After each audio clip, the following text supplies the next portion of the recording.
Hi everyone, my name is Kiara Buckner, and I just want to talk to you guys about a few of my past bullying situations as well as my solutions, the steps that I took to overcome these situations. And hopefully after watching this video, you'll be able to turn your negative situations into positive ones, just like I did. So when I was in elementary school, I attended a predominantly white school. I felt extremely alone and excluded because people did not look like me. People did not have hair like me. People did not have skin like me, which at the time my skin was like getting really bad around 6th grade. People were not the same size as me, which was the main focus of my bullying. So, of course, I felt very out of place. I felt like I did not belong at this school whatsoever. And it did not help that I was constantly reminded of this by the other girls in the school. They would always point out how my hair did not flow down my back like theirs did. They would always point out about how when you touched my skin, it wasn't as smooth as theirs, or it did not look as clear as theirs. And they would always point out about how they wore size zeros and I was still in plus sizes. I wore plus 16s in pants. So I was constantly reminded of these differences all the way through elementary school. And at the time, I did not know how to handle these situations. So most of the time I would ignore the bully. Most of the times I did not have someone who stood up for me. Even my friends, they did not stand up for me.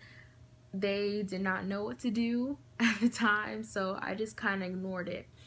In middle school, it continued. I figured that, maybe since I'm going to school in a different city, not because of me being bullied, just because I wanted to change my area, but maybe because I'm going to school in a different city, maybe the bullying will cease. Maybe I will be in a new atmosphere. Maybe this atmosphere will be more positive, especially since this school was predominantly black. So I was expecting for there to be more acceptance of me.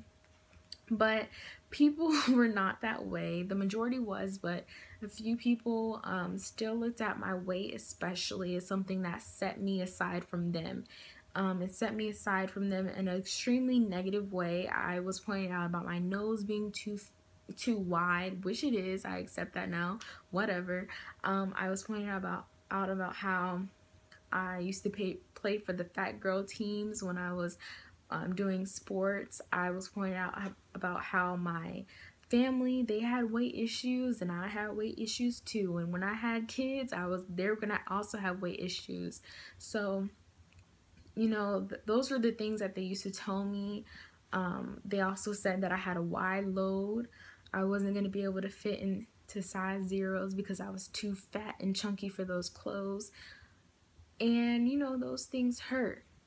And just like I was reminded in elementary school of those things, I was also reminded in middle school of those things by going to places like the gym when my gym shirt was larger than someone else's gym shirt and I was called out about that. Or even when I wore gym shorts, about how my thighs rubbed together, and I was also pointed out about that. And even when I was in musical theater and drama, about how the costumes, they were too small for me. And these things, at the time, they cut me deep, and I can't even lie about that now. They did cut me deep. But one thing I had to do was face it eventually, and that time came in the 9th grade when I was in high school.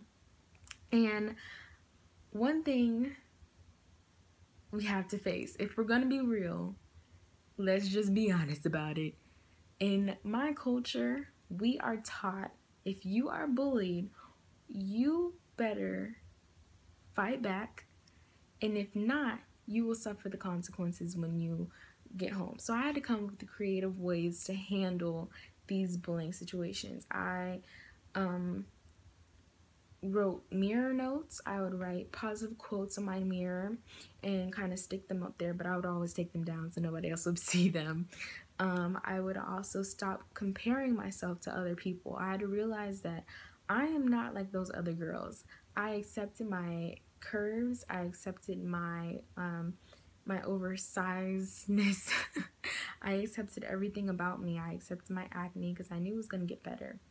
So one thing that you have to do is remember that you're not like someone else. You're unique because nobody else in this world is just like you. And that is amazing. So remember to always embrace that and always remember that as you go through your life situations.